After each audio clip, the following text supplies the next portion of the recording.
வாழ்க்கையின் கடைசி கட்டத்துக்கு வந்துவிட்டோம். அதாவது கசப்பாக இருந்தாலும் இதுதான் உண்மை. இது வாழ்க்கையோட கடைசி கட்டம் தான். கணவன் மனைவி 2 பேரும் நாங்கள் தனிச்சு உட்காந்துட்டோம்.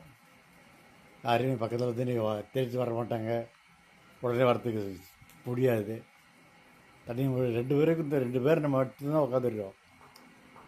இத்தனை நாளைக்கு இப்படி இருக்க போகிறோம் தெரியல. ஆனால் வாழ்க்கையில் இது கடைசி கட்டம் தான். அது நானே ஓட முடியாமல் இருக்கிறேன். வீட்டுக்காரியை தானே அவங்களும் ஓட முடியாமல் தான் இருக்கிறாங்க. இனிமேல் எது வேணாலும் எப்போ வேணாலும் நடக்கலாம். அது ஒரு முடிவினுடைய முடிவாக தான் இருக்கும். உண்மை அதுதான். தயாராகி போ.